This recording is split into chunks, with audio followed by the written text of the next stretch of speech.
Good evening, everyone. Welcome, welcome, welcome. It's a Friday night.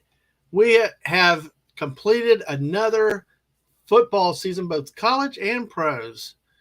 It's amazing how fast time flies. And next thing you know, it'll be August. It'll be hotter than Hades. And we will be doing this all again, hopefully, in about 6 months. So, to all you football nerds and lovers out there, welcome. Dadman Walking 55 here with you. With our last football show of the year of the 2022-2023 season. Very, you know, end. It's an end of something special. And I will tell you what has been great. Give me 1 second. See, just checking. Okay, yes. Okay, making sure we're good everywhere. Still new at the keys here, but listen, great people I've met all year, great guests on the college football shows, great panelists, great everybody, even on the pro shows. And there's no introduction left that I can give this great voice of YouTube. The man himself, it's the great Clobberin Times. Howdy, Clobby. Hey, great dad, man. Good to see you, buddy. Good. And Good to have hello you out back. there. Thanks. I'm honored to be here, sir, on your great channel. You're a good friend, and having a good time hanging and talking with you on these shows. It's awesome. It's just amazing how, I think I've touched on this before. When I was younger, like when we were kids, it seemed like school took forever.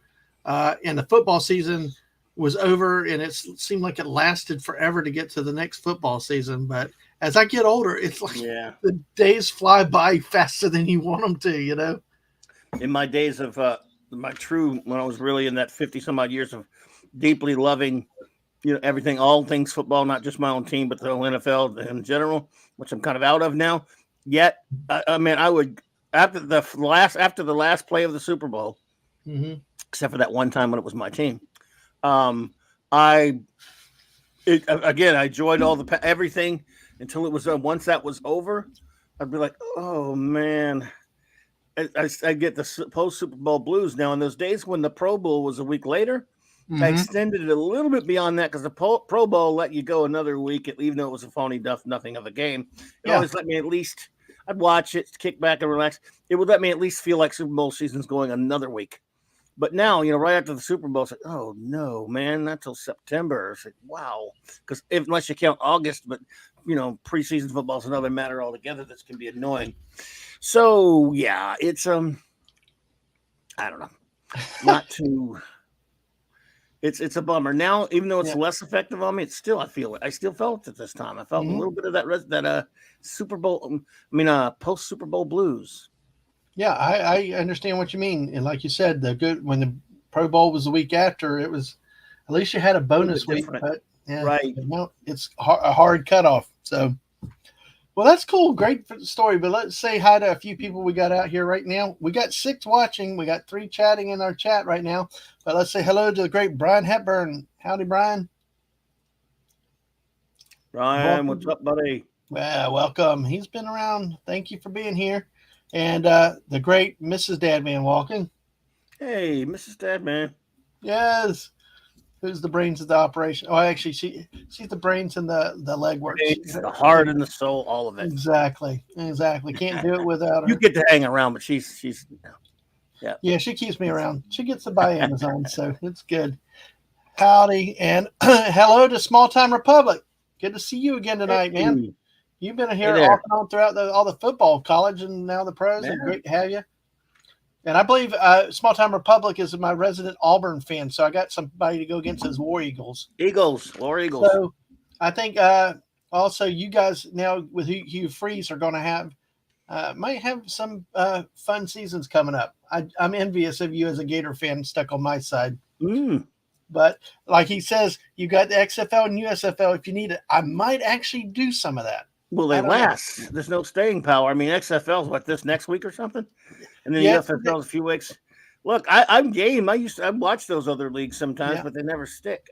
I know that's the problem. XFL has changed some of the rules, I think, from the kind of corny rules that they did. The USFL, though, I hope that they're not doing the thing they did last year, or just playing in Birmingham. But I watched a little of that. Yeah, we used to have a USFL team back in the 80s. Gary Clark played here. Brian Sipe played for the Bulls. That's right. And You had the Birmingham Stallions, was it? Or yep, was it that? Is that what it Birmingham was? Stallions, the New Orleans Jacksonville Breakers. Bulls, the New Jersey Generals. New Orleans Breakers didn't last long, but back when that New Jersey Generals, like you said, and there's but that was only like 3 years of that league, I think, and some big names played in that league before they went over to the NFL. Oh yeah, let me say hi to Castle real quick. Hi, Castle. Castle. Yes, Mrs. The LA Express, which was LA Express. That quarterback. Steve Young. Steve Young was there. Did Reggie White play? I think he played in the USFL. I think he played for the Memphis Showboats. Had Bobby Hebert, Herschel Walker, a lot of big names. Jim Kelly. Well, like I said, Brian Sipe played in Jacksonville, and Brian Sipe moved on to that was NFL. after his career in the NFL was over. He played and then Jim Mora won championships for 2 of the teams. I think maybe 2 different teams or something. Then before he became here to the Saints, it's crazy. I remember how many people Philadelphia played. Stars. I think it was Philadelphia Stars. That would be correct, sir. Oh, I'm sitting here looking at a Gary Clark player's card from the '87 season. It had his last 3 years with the Redskins, but he also the 2 years he was with the Jacksonville USFL team. So, good receiver. Yeah, very good receiver. So, folks, if you're on the Twitch side, make sure you follow us. If you're over here on YouTube, like and subscribe. We're at 144 still, trying to get to that 150 number just for the fun of it, since we like round numbers. So that wasn't the first alternate league though. In the mid '70s, it was the World Football League. Yes, and it didn't last long, but Stabler played in it for a short time. Larry Zonka, Jim Kick, a few other people went up there and followed some money, and that thing tanked within a year. Mm-hmm. That was. There's always been semi-pro and other things like that, different leagues. But yeah, that World League of America, World League of Football. World Football League. I remember that, hearing about that. My boy Bobby Hebert played for the Oakland Invaders that Brian's mentioning there. Yeah, Oakland Invaders. I was trying to look something up with that. It was the Michigan Panthers, I think. Oh yeah, something like that, if I remember right. Yeah, Michigan Panthers. See, we're talking all kinds of pro football here. Let me do this real quick. Let's see. We're even broadening our horizons tonight. So I like eclectic, weird football history. Exactly. Like that. See, here's your Oakland Invaders. There you go.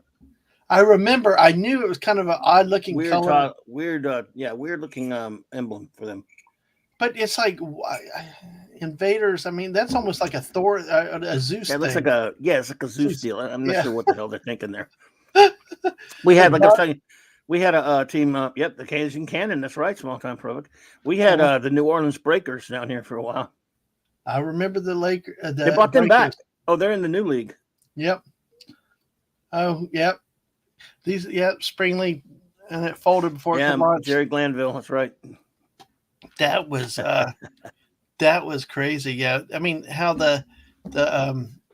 how all that went with the USFL. I mean, we could almost spend time talking about. It's only one show, but talk about the good old USFL. But there was another one I wanted to look at real quick. Well, I also remember NFL Europe for a while. I used to watch that in the 90s. Yeah, they were Barcelona Dragons or whatever. But hey, Super Bowls. Exactly. See, this was kind of like here we go. Let's see. This is kind of like the one we had here, and this was like, there you go, the Bulls, Jacksonville Bulls, and they packed the Gator Bowl. That stadium was packed. And that's before we got the NFL team. You remember Bob Irsay with the helicopter? Yeah. That was always a thing down here. They packed the stadium in there with the helicopter flight onto the field when he was toying about moving Baltimore, and all the fans showed up for the pep rally. And Irsay was a sure. They don't like him in Baltimore. Well, this city tried to kiss his butt so much that they it's like they rolled out the carpet. They tried to get into Saints too. Jacksonville tried to get the Saints. I remember that. They came razor thin, very close from being to being the Jacksonville Saints. Really? Yes. Tell me a little bit If more it about that because we've heard a little bit about that, but not a lot. It was always portrayed more like the Colts were closer to coming. well, So all I know how is that? John Meekum tried was going to sell it to them. And then Tom Benson, a Texas car dealer who I think he was originally from New Orleans. Tom was ended up making the deal. I think he had some help from Eddie DeBartolo and he, of course, our then Governor Edwin Edwards. Well, I mean, outside of Bill Clinton, one of the most corrupt governors that ever lived. And Wow. amongst other, Bill was Louisiana governor, so of course, he's corrupt. But Edwin Edwards did help Tom Benson buy the team and keep it here, but it came close. A lot of people say, and I don't know all the whole details, but it came close. And just like Small Town Republic says, San Antonio almost got us in 2005 because of Katrina, and that was close too. But the Jacksonville one from back in 83, 4, whatever that was very close. Wow. See, we never really heard that much about it. Like I said, it was the big visible one was the stunt with the helicopter and things like that. Oh, yeah. So I can believe it. It just, but that's interesting to hear about that, And then it took Jacksonville another decade. It was a constant full court press. I mean, the city really pushed and stayed. It wasn't until they finally got a good leadership owner group with Weaver, the shoe guy, that actually liked the league. Right. But the day I remember the day that the city was granted the NFL franchise because it was Carolina, but there was a lot of feeling here that it was being geared towards St. Louis. They wanted to go back to St. Louis. We were not. We were kind of like they were holding it out. They kept extending to give St. Louis more time to get its act together. And then finally, I was at work that day, and then, hey, guess what? Breaking news. Jacksonville was granted an NFL team. Finally, after all those years, after all that hard work, and it just, there you go. A reward for pays off. Yeah. Yeah. Oh, Scottish Claymores. I remember them. Yeah. Hey. All right. Well, I'll show you one more that I liked from the old USFL. Was a very horrible football team. Horrible, but I love the colors. The Washington Federals. The Federals. Wow.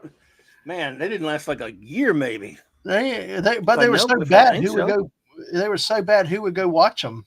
That was the thing. But hey, I love the colors. I love that green. And if you see some of the other picked colors, it's like it's a perfect name, except especially the way people feel about government today, it really wouldn't go over too well. We might as well call yourself the Washington Taxers. Oh, there you go. That'd be an appropriate. That'd be a scary name. Yeah. What got me with them was really actually I just found something. We'll pull up real quick. Mark D really got C. Oh man, the Mark with a D who has a C. Mark D with a C. Hey, welcome. Go Generals. Yeah, I know why too. The DT man. Yeah. New Jersey Generals. I think Herschel played for them. Yes, he did. The New Jersey Generals. Wow. Yeah, they had I remember a number of years ago, there were some people were putting, and there might still be on there, putting full USFL games on YouTube, and I watched a few of them just for fun of it. I watched one where they had Jim Kelly playing against Steve Young, I think. Yes, and hell, Mark, and you had the link if you want to jump on, but I appreciate you coming in for a bit as you've had time. Let me show this, Clobby. I found this, and I'm not sure it's all of history or these were the last teams that were. Some of them I don't even recognize anymore, but here you go. Let me go here. F11. Michigan Panthers. The Houston Gamblers. Houston Gamblers. Los Angeles. Was it Los Angeles Wheel or the Blitz or something? I can't remember. Los Angeles Express. Okay. Now this is. Yep. Oh, this is not NFL Europe, is it? Yep. There's the Philadelphia Stars, the Washington Federals, right. San Antonio Gunslingers. I'm trying to remember that bottom one. That Galaxy up there almost looks like because it was a team of the USFL called the Frankfurt Galaxy. But I know that. I mean, it looks like their helmet, but I know this is. Yeah. This is where's the Breakers? I don't know. New Orleans Breakers. I don't have them on this one. There's like you said, Michigan Panthers, the Chicago Blitz. I think the Denver Stars. The Denver Sun. something Bandits or Yeah, whatever. Tampa Bay Bandits. Tampa Bay Bandits, right? That was old Steve Spurrier. No, yeah, that's right. Yeah, Monarchs. Yeah. So this one's got quite a few in it. It's really cool to see. I like looking at these old ones. Oh, I love looking at old football logos and old uniforms in general. Always, I mean, it's funny. But I guess it comes from that's a byproduct of being the big fan of superheroes and stuff as a geek, that I also like NFL uniforms and things like that. We always, the cooler teams have the cooler uniforms, and looking at the old throwbacks, stuff like that, Yeah, I know. For example, I thought the Jags uniforms I had great uniforms there early on, first 20, 10, 15 years or whatever. I don't like a lot of the variations they've done since then, but boy, they're in those Mark Brunell days. I love the Jags had really great uniforms, and even the Panthers had great uniforms, and I hate the Panthers. I think part of their problem is the digits on the uniforms. Some of them, they don't have the trim. They don't have the trim on the newer ones, and really on the heel, it just looks. It looks like it's missing something. The newer ones are kind of closer to at least they're similar to the old ones. For a while there, you guys had those two-tone helmets with the gold and the black front. I was like, why? Oh, you didn't like that? Oh man, you like that one? No, I didn't. I just. Everybody trying to be cool. I was weird. I was weird. It was like, what the hell is that? Oh, it was a soft color. It was a strange color. So it looked like a tramp stamp. That was too funny. Yeah, but yeah, they've been, originally, the Jaguars had a different mask, a different logo. Right. Now they've got just like the Jaguar head. Yeah. Mr. Stabman says that originally the original Jaguar. It did. That's true. They had a problem with Jaguar motors. That also happened with the Ravens. The Ravens' original logo was it looked too much like the Bentley, so they had to put a Ravens head. Remember, originally it wasn't. It was like a shield with a B in it or whatever. Look at their first season. This was the original. Yeah, it looks like that does look like the car. Yep, it was a big issue down here, and then they had to go to what they changed it to the head, and I think we've still got a few things with that on it. So, but yeah, that was a big controversy. New expansion franchise, then you come out right of the gate, get involved in litigation. So now, the last one that I saw with the team was this one here. This, it's a new concept, not so new, but when they went Jaguar head, was whether it was a white tongue or teal tongue. It's a teal tongue. Yeah, it's like that was a big debate. What did you prefer? What did people like? It's kind of like the teal. Yeah, since that's part of your color. Yeah, exactly. So no, I really liked it. I mean, like the black helmet, everything. Some teams can't pull off a black helmet. It didn't look right, but they had the solid black helmet with the way it worked on the Jags. It was great. The teal jerseys, the white pants. I thought the white face mask, I believe. Yeah, with the gold trim. Oh, I think that was a nice uniforms. And back to when I wasn't watching my team, when I would watch the Jags because of Brunell and a couple of those other players and stuff, I always pulled for them. Yeah, I know. And tell you, that's just something we could do sometime is have a stream about uniforms. That would be a fun. Yeah, going through old uniforms are cool. I mean, here's a helmet version of the Jaguar. Yeah. I used to get mad at somebody. Oh, that's they did better with the labels. Just silvers kind of doesn't work. No, but that's where they were headed originally, and then of course the lawsuit stopped that and things like everything else. Well, because I tell you, I've found what you're talking. Yeah, this one I'm about to show. Probably Mark, hold your dinner down because it's like I don't even know who came up with this idea. Yeah, I never was big on that one. It just was like, why? I mean, pick a color. I've never seen a team do that. That I know. Maybe it's happened in some probably college or something. Even the Oregon Ducks have never done it. Even the Oregon Ducks, who are known for the most uniforms, have never done anything like that. So, well, they've done crazy stuff with their uniforms, but with the helmet, you need to kind of cool it. And that black on that helmet's also kind of a dull. It's not like a shiny black or anything. Yeah. Absolutely. Yeah, it is more of a black. I'm not what you call that. I'm sure what you call it, but it's not shiny. I don't know, That's but something you to know what? look. The I'm sure. missus found out. The missus found out, at least with the college teams, they all have an official paint. I don't remember. There's a paint number. There's like a specific code number for colors out there, and she could identify the teams with their like color numbers to match up colors to the team logos and stuff. Mm, It was really really interesting to see wow. what how technical that really is. Um, I just, to me it's blue, but no, apparently it's color number whatever. So Indeed, Mark. yeah, color So rush yeah, uniforms color are rush all crazy uniforms. too. Color rush, yeah, Sometimes they're okay, but then yeah, sometimes they go crazy. I like the all white, but they need to add more to them. yep. Like And Mark said designed by the guys from That Be Your Last that's a Star Battlefield. Trek episode with aliens with half faces. Oh my gosh. Oh wow. Wow, that's cool. Hey, we got 8 people watching us though now, Hey, Cobby. Hey, make sure you like and subscribe over on the YouTube channel if you haven't already. Glad you're here with us tonight. Follow us on Twitch.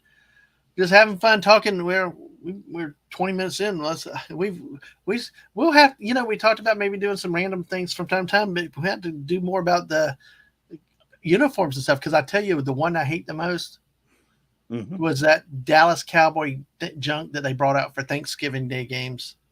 you didn't like those, huh? No, the white jersey with the blue shoulder things. Yeah, you don't like that. Yeah, I just pretty much throwback. It's a throwback to the. I don't care. Just give me a Dallas Cowboy white, especially at home, white with just normal numbers. So Gosh. I don't. Once I get old, I'm old school. Don't screw around with my uniforms and stuff. Just let's get something. Let's stick with it and ride it all the way to the bank.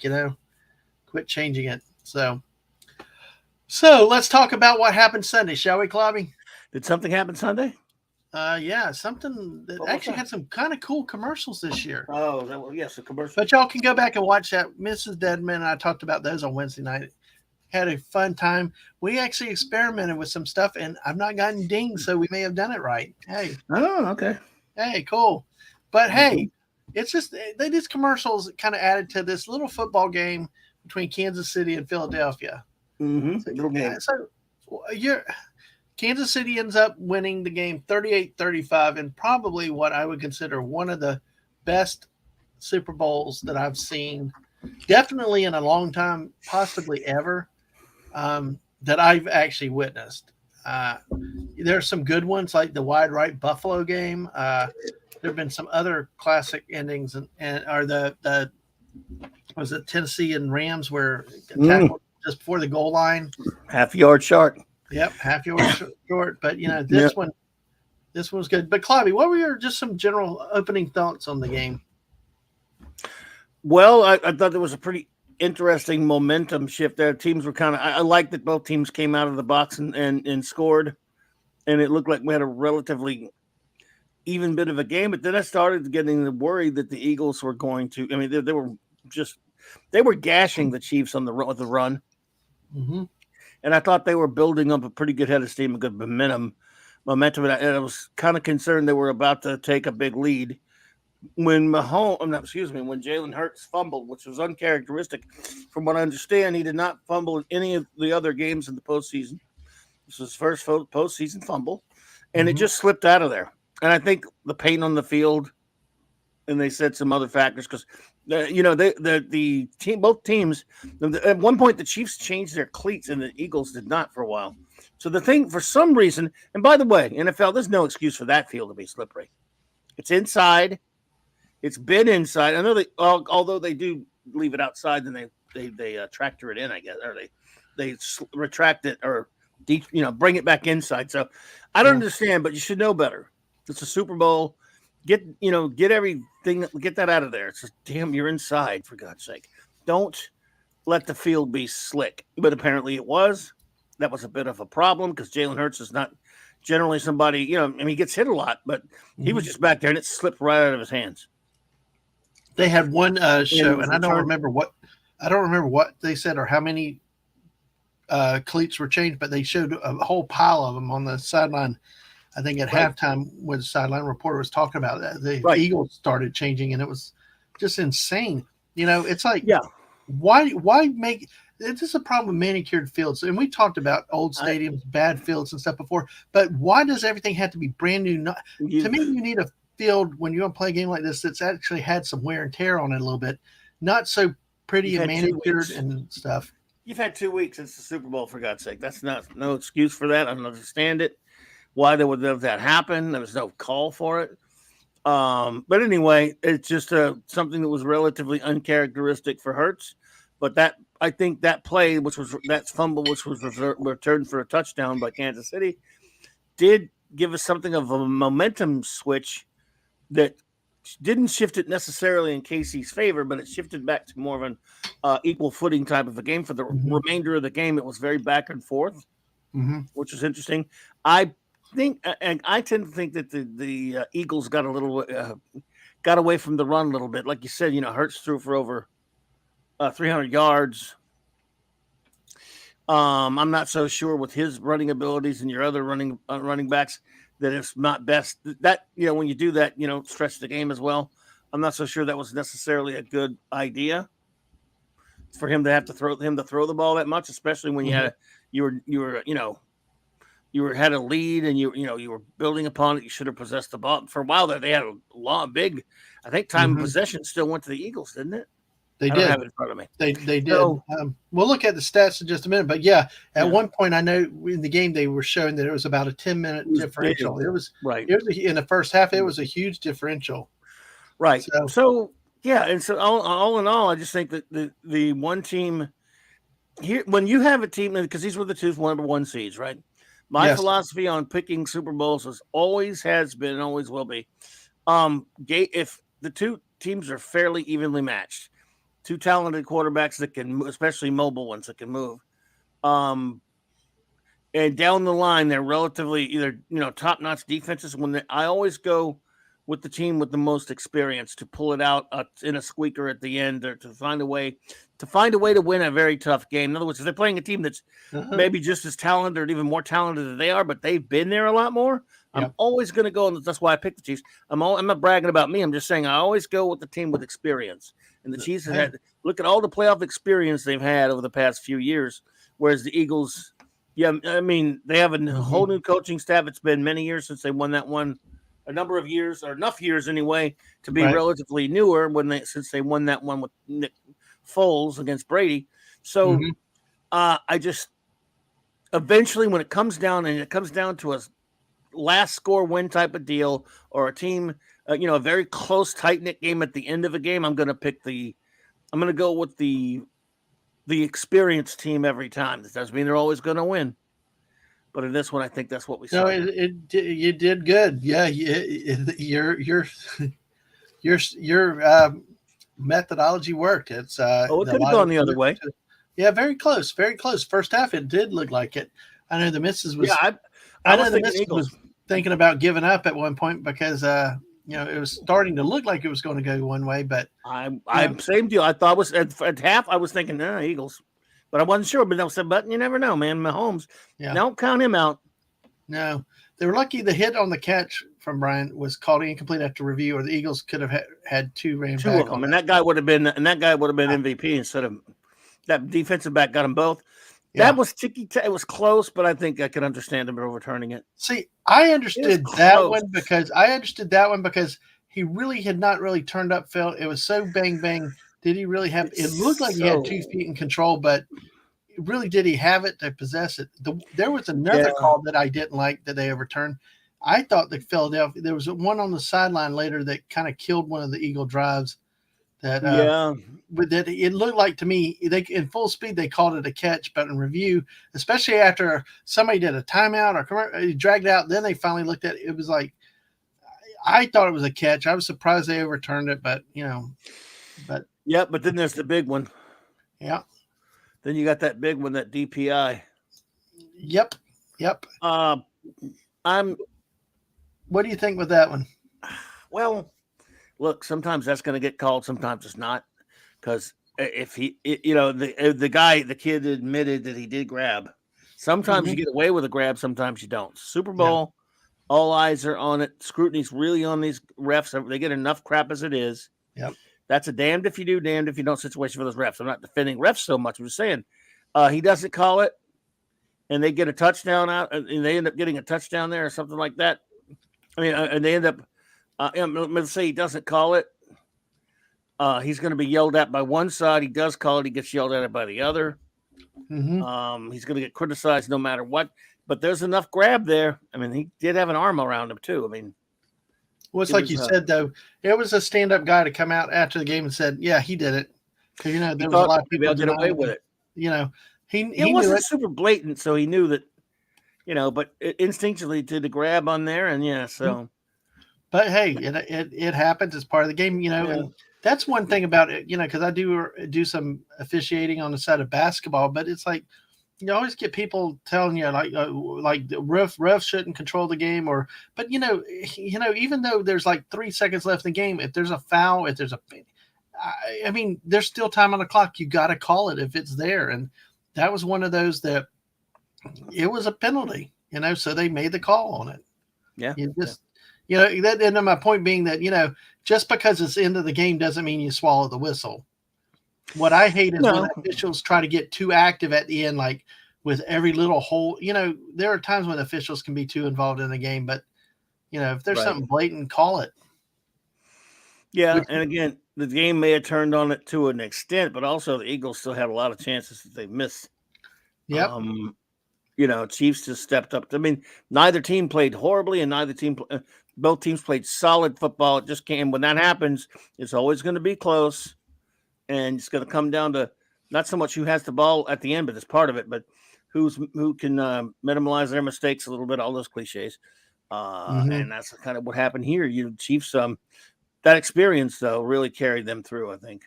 Absolutely. And now you can have the conversation. Before the game, my nephew and I were having a conversation about is Mahomes a lock for the Hall of Fame or not? He was saying, yeah. I was saying maybe we both said, but we both agreed that if he wins this one, this was right before the game, he wins this one, I'm going to declare him a lock. And he agreed, I think he was saying even if he loses, he got blown out with this one, he'd probably still be getting in. And if he got blown out or beaten in this one, either way, you'd still have to have him play a few more years of top-notch football. Right now, if he quits football tomorrow, he's a lock for the Hall of Fame. Yeah, and he's only 27. 27, he's been an MVP twice. And it's 2 Super Bowl rings, and he played at another Super Bowl, and he's been in the NFC Championship game 4 or 5 years in a row or whatever. If that doesn't get you in the Hall of Fame, I don't know what does. They announced the Hall of Fame class. I'd actually like to go over that with you later if you get a chance, if you want to, because that interests me. The Hall of Fame is something I'm interested in, but if that doesn't get you in the Hall of Fame, yep. And Dad, man, it goes back to what I was saying last week, and I say all the time, I'm a broken record. 90, I could run the numbers exactly. I don't have them right in front of me, but if I look at every single of the 57 Super Bowls now played, 90% of them, I mean, like I'd say 40, almost maybe over 45 of them or more. Again, I would have to count it again. Have been won. Let me just say one now by either a Hall of Famer, a Hall of Fame lock who hadn't been there yet because they're still playing, or no, that's it. I'm going to say Pro Bowlers. A Hall of Famer or someone who's going to be in the Hall of Fame. Right. That's the correlation between whether or not this is a quarterback sport or not. You don't have any more doubt than that. Yeah. That should eliminate all doubt. Absolutely. Absolutely. I mean, how many quarterbacks in the Hall of Fame that have been the Super Bowl MVPs? Which brings up a different thing is, but, I was wondering about who they were ultimately going to go with on the MVP side. Of the game? Yeah, the game. I actually thought of all of them that they could have done. It was not Mahomes that they wanted to go with. Kelsey. Because Mahomes he was only 21 completions for 182 yards. What are his numbers? Oh. We'll pop it up real here. We'll go back to the recap in a second. Mahomes was 21 of 37, but he threw for 3 touchdowns. Didn't throw for a lot of yards, but the only other player I thought that could have done was maybe challenged it was Kadarius Toney, a former Florida Gator, because of the big punt return he had a touchdown catch, because that punt return really helped set them up in some very good field position. So that was the only other player I thought could have maybe. See, the yards are scant, but look at the completion percentage. Yep, look almost at the 75%. And it's actually over 75%. Right, and no picks and no sacks. That's the MVP every time. Unless Yeah. that kid had got that other fumble. If Hmm. that kid had got the second fumble for a touchdown and it stood, he would Yeah. probably, you'd have to say he'd be the whole. I mean, he'd be the MVP. But yeah, you got to go to Mahomes for that one. Yep. Yeah.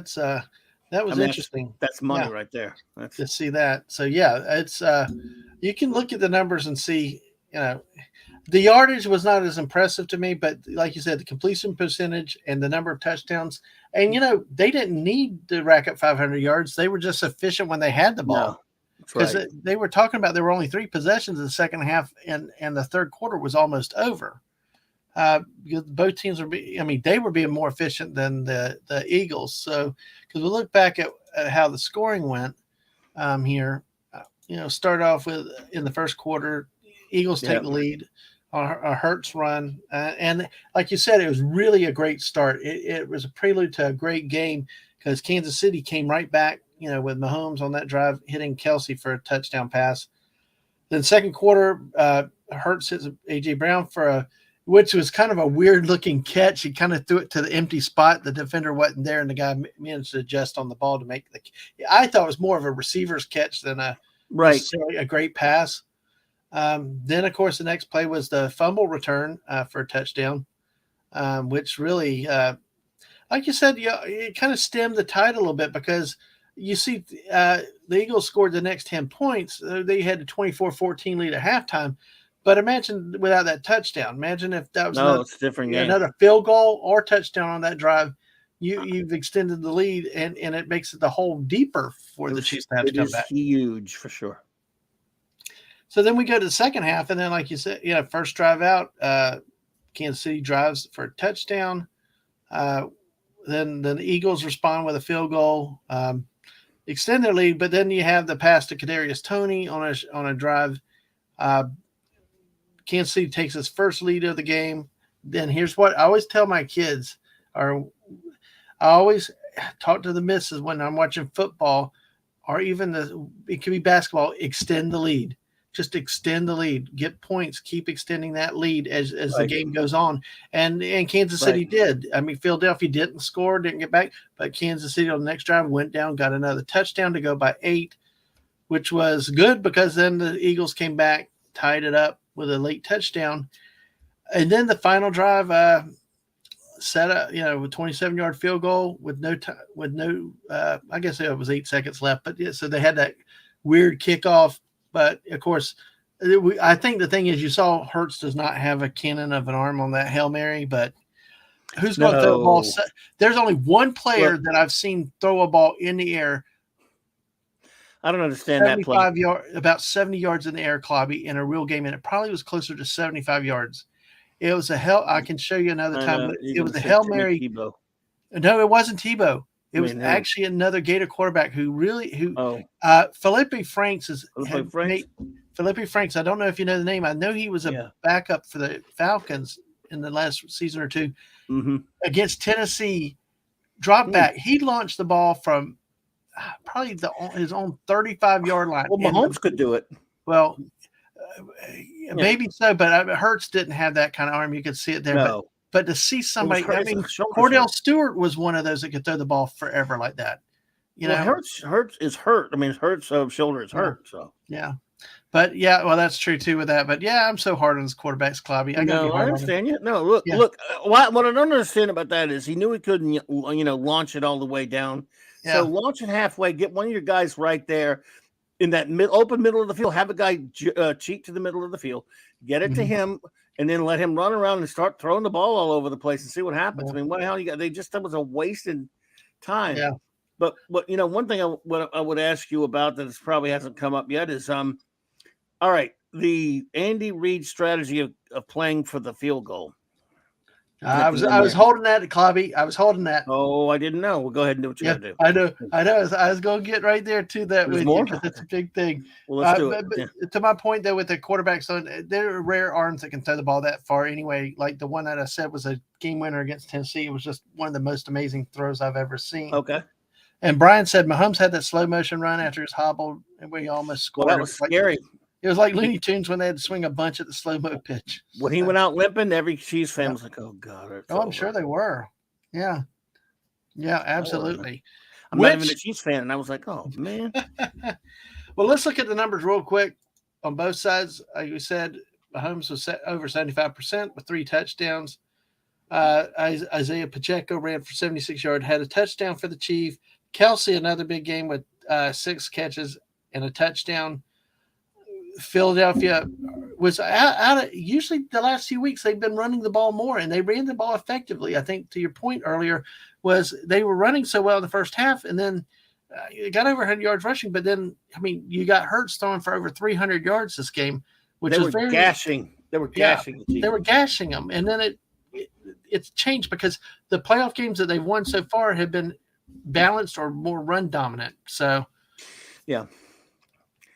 Yes, sir. I don't understand why they got away from that. I mean, yeah, it's crazy. So usually, it's great to throw for 300 yards and all that kind of stuff, but when you don't really need to, if you're beating the crap out of a team up and on the line of scrimmage and running the ball a lot, you could possess clock. You could do it. What's his name? What's the coach's name? Sirianni, whichever his coach. The Eagles coach was not kind of out coached by Andy Reid. Sirianni, the new guy. The new guy, yeah. The guy who's not Doug Peterson. And that goes back to what you say. That's what you said, though, about taking experience in the coaching. Let's take a right turn here with this before we get to our other favorite story. I guess the Philly coach had a habit this year of going for it all the time, like 4th and 1 at the 20-yard line and things like that. And he did it a couple times in this game, and they managed to work. They had that play with a quarterback sneak where everybody jams and pushes them. Well, 2 things. One, it's concerning me how the modern coach is changing some things. The old school was take the points when you can and play defense versus this. It's like video game football. Go for it every time. That's one. And then 2, there's the talk about people are complaining about how the Eagles have been doing that quarterback sneak and making it illegal. Right. So what do you think on both of those? Wait a minute. Now, as far as just them playing a whole different type of philosophy. Yeah. Like where they're going for 4th and 1 in the first quarter. And I don't like it. I mean, it's all fine and good when it works and you go, well, it worked, so we'll shut up. But in the long run, I don't like it too much. Now, I have seen some people say that, it just depends on where you are on the field. Sometimes the punting is taking it a little bit too close to the vest. Sometimes when the percentage, let's say you're down inside somebody's 30 and it's 4th and 2 or 4th and 3, then, dropping back a little bit, even maybe taking a delay and getting 5 yards and then trying to pin them back is really a little tough. It's tougher for a directional kicker to do that when he's that far and close. So if you're in a certain percentage zone down there, like in there, I'd say, look, take a shot at a 4th. And I think you might want to do that a little more often on 4th and 3, 4th and 4, 4th and 2. When you're inside a certain zone, if you don't get it, you turn it over still. You're still inside there 20 or that. It's not a whole lot lost. However, when you're back a little bit farther and you have a chance a more reasonable chance of pinning them back. But there are times when just automatically coaches will, if let's say they're on the 25 of the team and it's 4th and 2, they'll just punt. Or they'll try a long field goal. And that's my, so I think I'm sometimes going, if you don't want to try the long field goal, go ahead and go for it. And if you don't get it, it's not the end of the world. You're going to play defense anyway. They're not going to be that much farther back if you punt. And if you miss the field goal, you're going 8 more yards back. Mm-hmm. So you're giving them 8 yards or whatever it is? 10 yards? Because it's the ball's placed at the spot of the kick. Right. So I think that they punt a little too often and even try a field goal a little too often because it's still a game of field position. And you should take a shot. So what I can't stand is this, and it's not necessarily the same two things. My problem is on this a certain coach that drove me insane for years, and I've seen this in a couple of games of some other coaches this year in the playoffs. Let's say it's it's 3rd and 2, 3rd and 1, 3rd and 2. Drop back and just launch it all the way downfield. I'm like, oh God, I hate, there's nothing I hate more than that. Get the first freaking down. Do that on 2nd down. Don't do it on 3rd down. So That's just me. So I think it's a balance. I think you could go for it a little bit more than usual in certain circumstances. Obviously, not if you're pinned back in your own territory. And if he's doing it in his own territory too much. Yeah, he's dumb. Yep, absolutely. Hey, Real Wade. Wade. And so, what about the quarterback sneak? The way the Eagles have been doing it is apparently so incredibly effective, Well, but people have been talking yeah, about making it illegal. yeah, they'll make it illegal. It's never been illegal before. Why make it illegal now? Mm-hmm. It has been effective, but then again, it's if they think the rules committee probably will look at that and say, it just doesn't feel natural for me for that to be illegal. And the reason why I mention it is I've seen some news articles with talk from players and stuff like that. Oh, look, I don't disbelieve you. Real Wade says, "I would hate your coaching." It's funny you say that on his Madden. I used to play Madden a lot as well, Real. And I tell you this, Real Wade, Real Wade Nation. It was I'm a longtime a longtime Saints fan, and Sean Payton, who of course we dearly love that he got us a Super Bowl and stuff. One of my biggest criticisms of him. And what am I? I'm no NFL analyst. It's just coming from a dumb fan. But he was the kind of guy. Yeah, I don't mind gamblers, coaches to take a lot of chances, mind you. But there were times I came up with an expression. I used to call him Sean Xbox Payton. And the reason why I called him Xbox is because he coached like he was. When you're playing Xbox, you don't have a $bazillion contract online. I mean, Right. On the line, you could throw it on every 4th down and 16 if you want to, and you could go for a touchdown every time. You don't have to play like it's a real job, but to the coaches, it's a real job. And sometimes he was very reckless. And I just mentioned my biggest pet peeve with him. I have no problem with launching it on 1st and 10 or even 2nd and 10, but on 3rd and 1, get the freaking first down. How many times? Look, I love Drew Brees, obviously. How many times he had Drew Brees drop back and I'm not talking about the first quarter, second quarter either.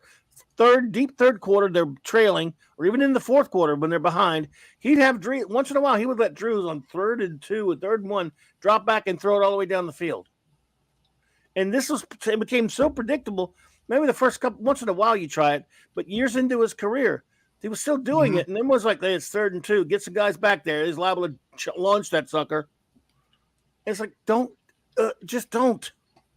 So yeah, it's it drives me insane, man. Get the first down, stupid. I know. That always cost him. See, but we're pretty arrogant here, Dad, man. Through those Drew Brees years, which we were all spoiled. One thing you knew about Drew Brees and the Saints throughout from 2006 to 2020 when he left or whatever is this: no matter what kind of season they were having, right? If it's fourth quarter and you're down a couple of scores, you're still in the game. With him out there, didn't always happen.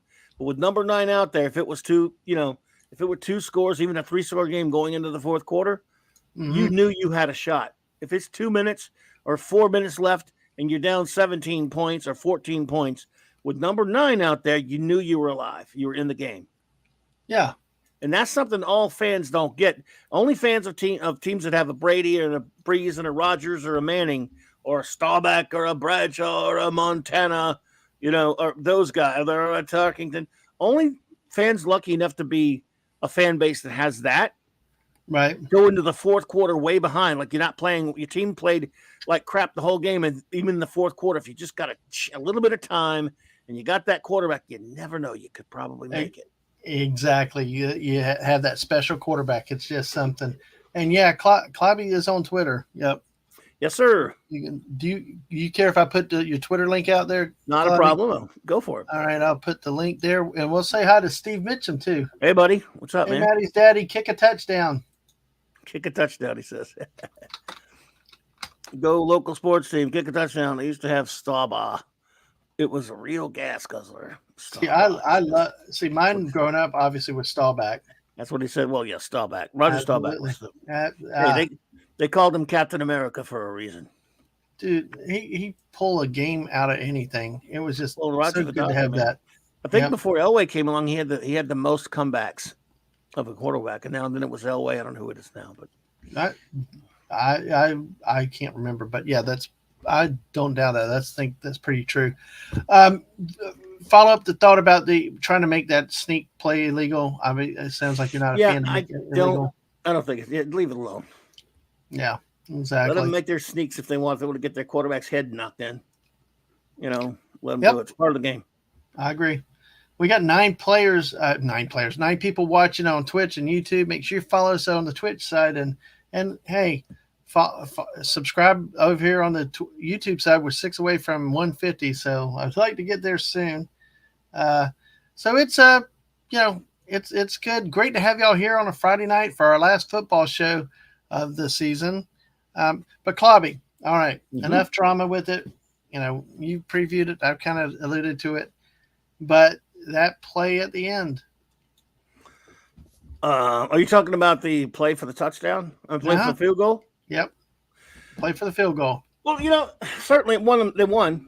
That's the important thing. And out of the two philosophies, I'm not saying either are wrong. Personally, though, I think I get the touchdown. The kid, the kid was under orders to stop there and at the goal, at the foot line or wherever it was, and then to run this clock, much clock off as you can, then kick the extra point.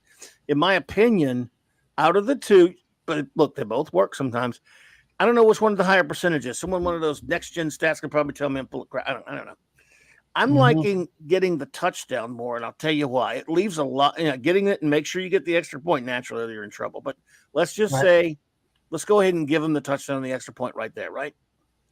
There would still be a couple of minutes left on the clock, but you've got a 7-point lead.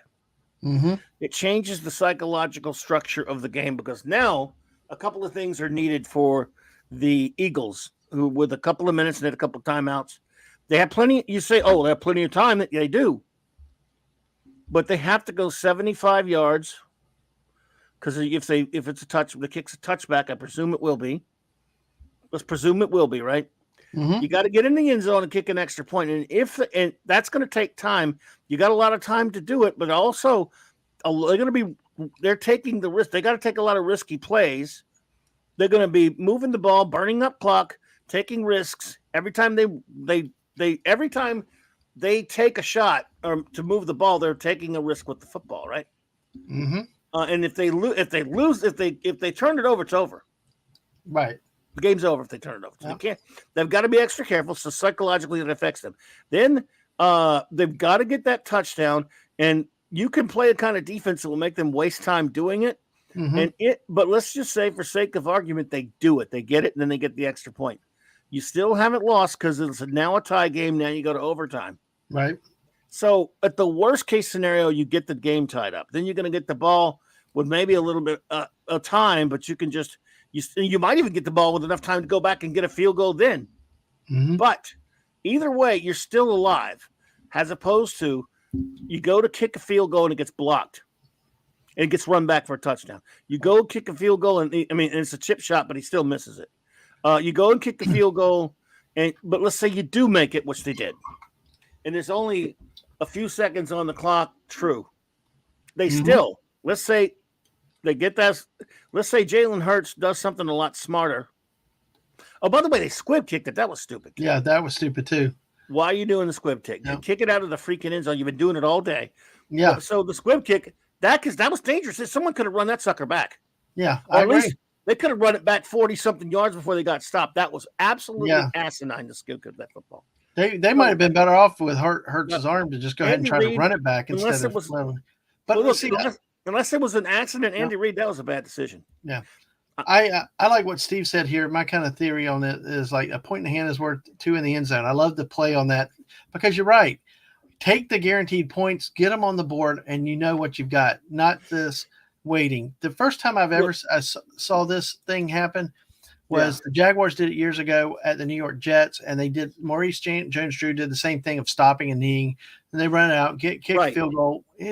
But the problem is, and to your point, everybody's already had problems with that turf already. Even Greg Olson was saying that they would be kicking from where that paint is, which is even slipperier. Anytime you have to do a kick, attempt to kick, a place kick, 3 things can happen: bad snap, bad hold, bad kick. Take the damn touchdown and get the points and play defense. Olson say that? Huh? Yes, You know, Olsen said that just Yeah, because that's I what I was say. listening. I didn't know that. Yeah, he had brought it. He was like, I hope I It don't was jinx loud the where I kicker. was. It was He loud was where like, I was. he said specifically he wasn't trying to jinx the kicker, but he made that observation where he beat Okay, the that's right. I don't remember. was right there. So yeah, Look, they won, and so you're going to say money quarterback. True. I'm just saying they and they did win, so that's good. Look, I'm not saying there's a gigantic I'm not a gigantic disparity between what either decision. I'm saying out of the two, the least risky is probably just getting the security of the 7 points absolutely. and let them have their time. Because again, they still got to go 75 yards. Percentage wise, I like that better. Yeah. That's just me. You know, there was another. They won. So. I told you about that play. Well, there was a Florida LSU. It's a college game years ago. LSU was at Florida. It was a Tebow game, and Jamarcus Russell was the quarterback for LSU. No, I don't know if you remember that name, but boy, do I ever. Well, and Brian Hepburn's a Raiders fan. He remembers him too. Yeah, sorry. I bet. Well, he I think that I think it was ruled a score, and I think it was in the early days of the replay. So they ended up spotting the ball back and disallowed the touchdown, spotted it at the 1 or inside the 1. Very next snap, muffled snap, Florida gets the ball. No touchdown for LSU. Florida gets the ball. You know, that's the problem. Anytime you have a, like you said, with a kick, you're running, get the touchdown. Don't stop. It's guaranteed. But that place kick, bad snap, bad hold, bad kick. You got any more? And to me, you are increasing your risk of screwing it up doing that instead of just taking what you're given, or like what Steve said, a point in the hand is worth 2 in the end zone. So, and Castle said he's learned from Madden, take the points. Take the points. Steve talks about running down the clock has the psychological effect of telling your players that they don't, that you don't think that they're capable of putting on an effective defense. It does, but the players are all for about running the clock out too if it saves them wear and tear. But clock is part of the game. Clock management is part of the game. But so I hear that's actually a good point. Yeah, no, I do agree with that too. And there are times where very few coaches can manage the clock these days. Sorry. Well, I've seen some teams where you don't want the defense to go back out there, but in this case, I think they took way too big of a risk with it, especially with the guy he was going in for a touchdown. It wasn't like he had to crush over 3 others and stick the ball out. Had he been tackled in the flow of the game before the goal line, that would have been one thing. Then you could take a knee and set it up. But just also the Eagles were letting him strategically. The Eagles were letting him get the touchdown. I saw that. That was so funny. It happens. They were trying to let him go, and he didn't want to go in. It was hilarious. It's a strategy. Yeah, they've seen in some games there was conceding a touchdown so you can get the ball with a lot more time. So the Eagles were also playing a strategy as well. They were actually conceding a touchdown, and the Chiefs weren't biting on it. Yeah. So hey, look, they won the game. That's like I said. It's not ridiculous either way. I just if I'm a Chiefs fan and I'm wanting my Super Bowl win. As soon as he does it, I'm going, oh my God. I'm like, now I got 2 more minutes of stress. Oh no. And by the way, but let's say they get the kick, right? They get the field goal. I know there's a lot less time to go. I'm still not completely plagued. I'm like, oh God, they're gonna just throw a big, they're gonna find some way to beat us. Whew. So you're still hanging, but you're hanging. And you're hanging because of 2 good teams. The thing is, the Eagles, man, it's just I don't know. They had a long way to go, but they fell up short. Poor Eagles. That's what they get for getting rid of Doug Peterson, right? Well, I tell you what, Jacksonville sure appreciates having a real coach nowadays. It definitely made a big difference with the team this year. So he did a good job. Absolutely, and especially after the train wreck that happened last year. The team had been a train wreck really for a couple magical, well, not even magical, just a couple lucky years along the way in the last 20 years. But really, they seem to develop a real team, a quarterback that's developing, and really, I think I've said this before, but they interviewed one of the players that was here last year also, and they asked him, "What's the difference between last year and this year?" And he just said, "Coaching." Yeah. That's all it was Wow. coaching. Yeah. He's a coach. Yeah. Real Wave Nation, I'll definitely look at that when I get a chance. Thank you for sending that. Yeah.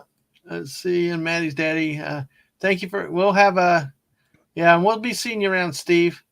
Take care leaving the office. Be seeing you. Absolutely. So, well, any final thoughts, Clobby, on the season, on the game, or the season as a whole, or observations, either not just the game but league wide? Well, on the season, not so much because I was in and out. Not paying For a the whole lot parts of that you attention. watched, but there's Steve on the way out. Punt a home run on the 7th fairway. He's a sports ball fanatic. That's Steve. Absolutely. Great having Steve around. And the cutest kid on YouTube anywhere. All right, buddy. Be good. Be good, bro. Good, Steve. My good buddy, Steve.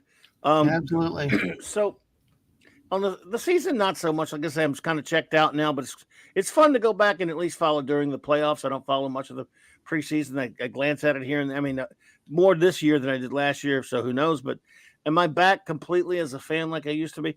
I still love talking about NFL history, but as far as modern stuff, I'll just kind of keep it at arm's length. I mean, because I have, because I still have some affection for the home team, and more importantly, many wonderful family members and friends who are fans of the Saints. I'll always hope best for them, of course.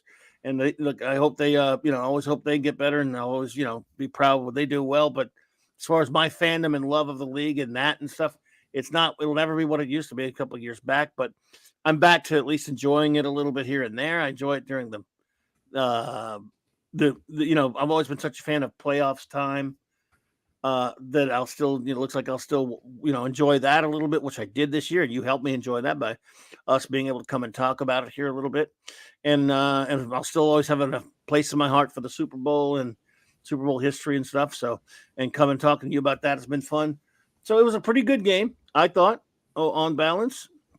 I was happy to, anytime when it's not your team, you just it's kind of put it this way, you want your team to be in there, but it's also less pressure when they're not, because you get there and if the team you would like to win didn't win, you'd be like, oh, well, I feel for those fans, but I'm not really, there's no skin off of me. But of the two, I really would like to send the Chiefs win, and it turned out to be that way, and I'm happy for them. I like Patrick Mahomes. I think that kid, 27, you're already a shoo-in for the Hall of Fame. That's unreal. And not too many guys ever did that. But and I don't like the Eagles. No, I have some lovely friends who like the Eagles, so Eagles fans. Yeah. But I just don't. I've always couldn't stand them because for silly NFL reasons. But so all in all, a pretty good Super Bowl, and more importantly, a good time. Talking some Super Bowl stuff with you.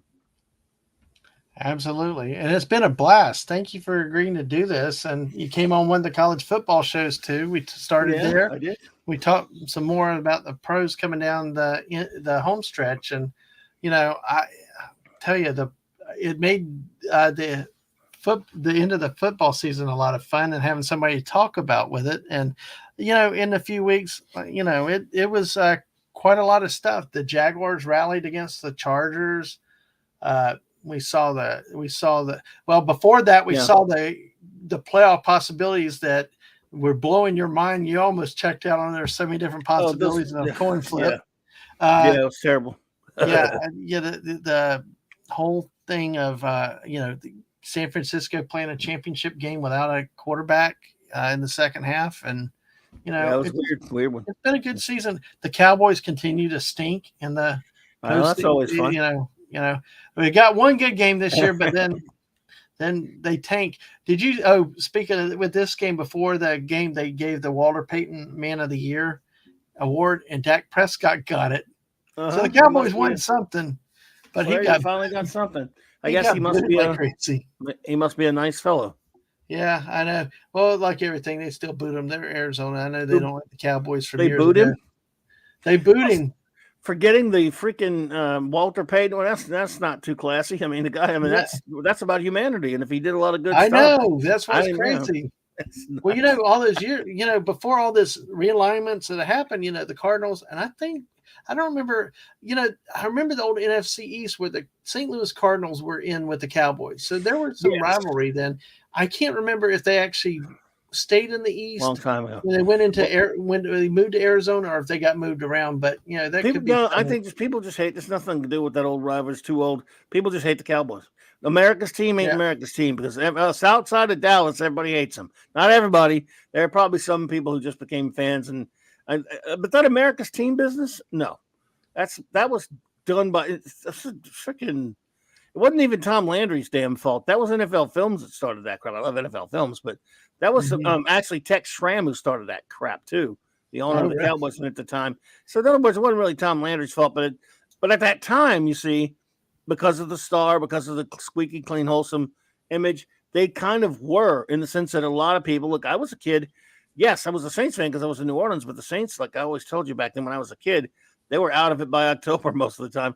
But because you loved football, something about the Roger Staubach and those Cowboys, we had Cowboys jerseys and helmets and all that. Hey, Stuart Mitchell. Hey, welcome in, Stuart Mitchell. Hey, Stuart Mitchell. Make sure you smash that like button. Appreciate you being here. Good old Stuart. Good to see you, man. So everyone just like the people. Look, younger people when they start watching football, everyone likes the winners. They either back then in the 70s, if you didn't have a team that was any good, except for this one, I remember that episode, Clobby. Right, the Dallas Cowboy cheerleaders on the Love Boat. No question about it. I know what hormones were back then. Wow, oh my God! But the Cowboys they were a national phenomenon back then. You either liked the Steelers or the Cowboys back then. I hated the Steelers at that point. Well, there's no way you could be neutral about Steelers because it's like every day. How many more Super Bowls the Cowboys would have had? They had the better team. They had the better records. It felt like the better quarterback, and yet they lost in the Super Bowl against the Steelers. To the Squealers twice. Yeah. I mean, but Well, one other thing I thought with this year too, Clobby, was not only the Jaguars' market improvement. I think you see some new teams coming up. I mean, the continuation of the Cowboys and their postseason failures. But it seems like the league is. I mean, they still have their political statements. They still have a little bit of their stuff, but it seems like they've toned it down from what it was before. And they did some questionable crap at the Super Bowl, though. Yeah, but that's because it's a Super Bowl. They got everybody watching, but it's at least at least we've gotten beyond some other things apparently, and the whole thing at the end of the day, it needs to get back to the sport and having fun with it and having fun with the game. But the officiating, officiating is always what it is. And, I appreciate your little comment about sometimes being nice to the officials because it is a hard job. Spot on calls, you have to react really quickly. It's a hard job unless you've ever done it. Like I said, I'm reffing some basketball games and oh boy, even though it's right in front of me, you can't let your mind slip for a second. And you have to be concentrating crazy all the time. What other job you do that?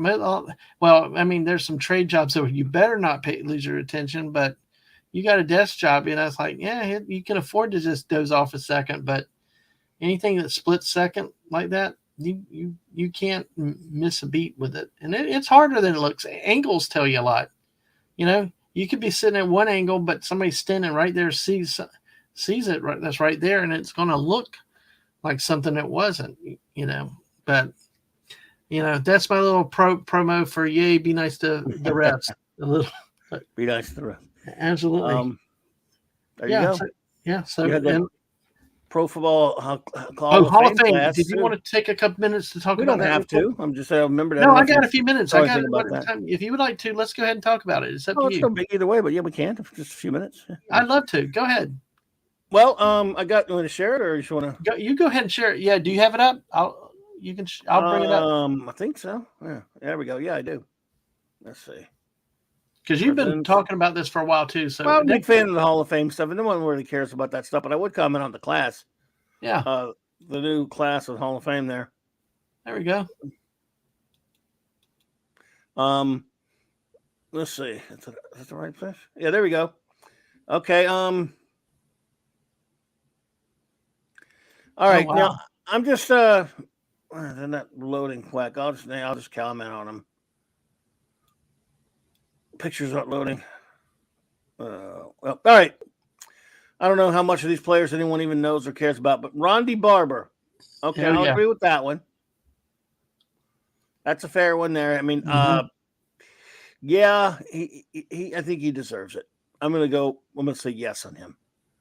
Don Coryell, hell yes. Again, how is he not already in it's the posthumous? Right, exactly. It's posthumous. Of course, he's passed away.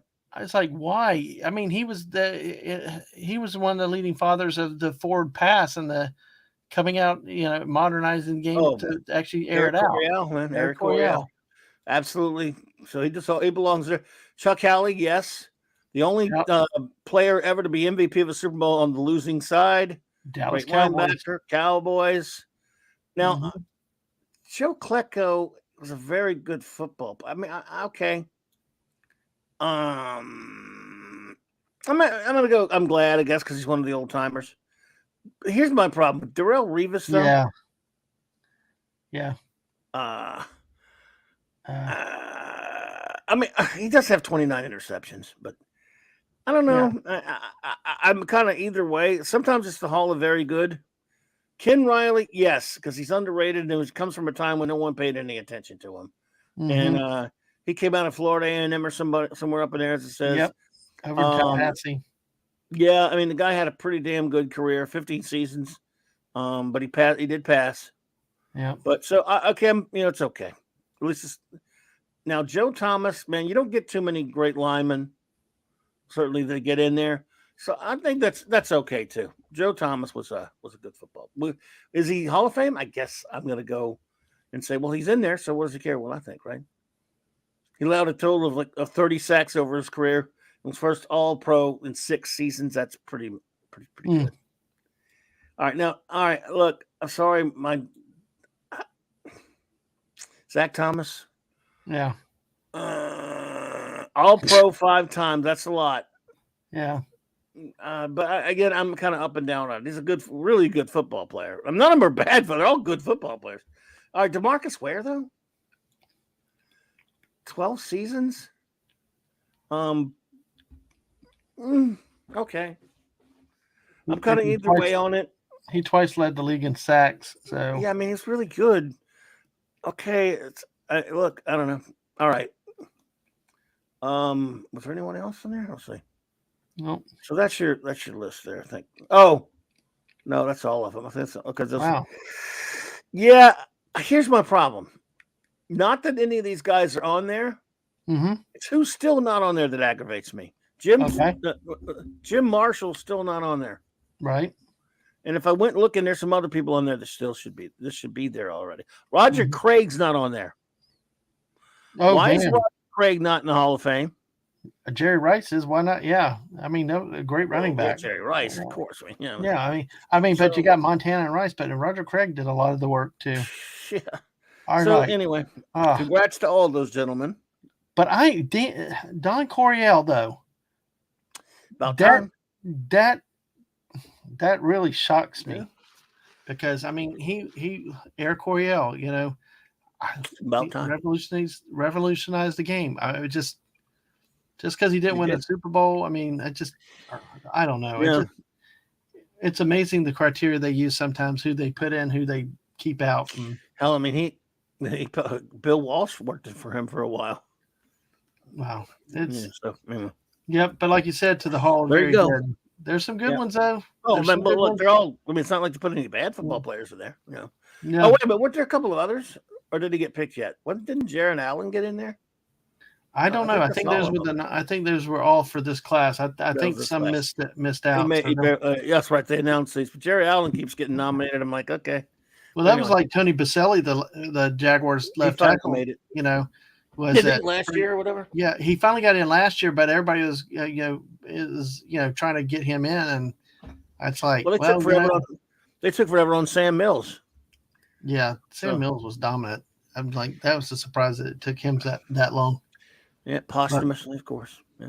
So, there you go, man. Sorry about that. I just wanted to. No, it's awesome. We love this. This is your show as much as my show, and I love when you bring something in like that, something a little different. So it slows me down too, and gets me to stop looking just at numbers and stats and stuff. So, but the Hall of Fame is as big a part as the Super Bowl. I mean, the first game of the year that'll start early August will be the Hall of Fame game. Yeah, another glorified scrimmage, but they do it around the induction ceremony. Yeah, okay. I'd love to go back to the Hall of Fame one of these years. Absolutely. Hopefully, Probably when maybe one Drew day you'll goes in. find. Yeah, maybe you'll When they, find pictures if you when had they them put one day. when they put Breeze in there, even though I'm mad at him right now, I'd almost Yeah. want to go. I've always said I would go to that one. For that event when he Hmm. makes it in, because he's the most Yeah. important player in our history. He pissed me off, but I don't know. By then, maybe I'll, if I have a chance, if I'm able to.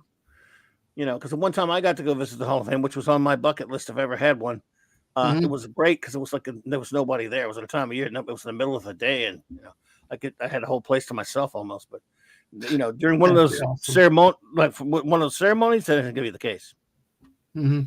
It'd be crowded. Wow, that'd be awesome to Yeah, get turned loose in there with nobody around. I loved it. Yeah. Well, I Anyway, tell you, if you do take the opportunity, give a shout out. I might jump in the car with you. there you go. Meet us up there. Road trip. And we'll hit a few KFCs along the way. But hey, Yes, sir. all right. Well, Clobby, again, thank you for your help. Thank you for supporting my channel. Thank you for being a friend of the channel and friend of us and the whole family. It's been a blast this year. Look forward to doing more in the future. Why don't you go ahead and tell a little bit, in case there's somebody that's new, doesn't know about you, just talk a little bit about yourself and your Oh channel. well, I'm thank you, buddy. Always honored to be here, man. In about an hour, I'll be on with Nick and the Comic Shop gang there for the Friday Night Comic Shop talk, just some open comic stuff. But of course, my show is called Clobberin Times. There's a link in there in the chat. Thank you. Mm-hmm. Tomorrow night, my big show at 9 p.m. Central Standard Time is Saturday Night Star Trek, reviewing all of real Star Trek, 66 through 05. And 4 more episodes of Deep Space Nine. And then Sunday night I'll be on with our good buddy Mark D with the Seas channel on Sunday Night Geekery. Mm-hmm. Sometimes you join us on over there as well. It's always Right. great fun hanging out there. And then Monday night, Mark C Comics Talk, 9 p.m. Central Standard Time. My great retro blasting friend Michael French will be joining me to talk some Superman. It's Superman month on Clobberin Times. And then more shows throughout the week. I'm on Tuesdays and Thursdays. I'm on with Tom on the Great Midnight's Edge After Dark show, 6 Central. And Wednesdays I do my own show, a wild card show on Wednesday nights, and the Clubhouse with Raquel and Mark on Thursday nights, all 9 p.m. Central Standard Time on Clobberin Times. And there you go. Thanks for having me, buddy. I really appreciate this. This has been fun, and I look forward to talking football again one of these days. Yeah, I know. We'll get to rest and recharge for a little bit and more. The next thing in the NFL will be the draft. Yep.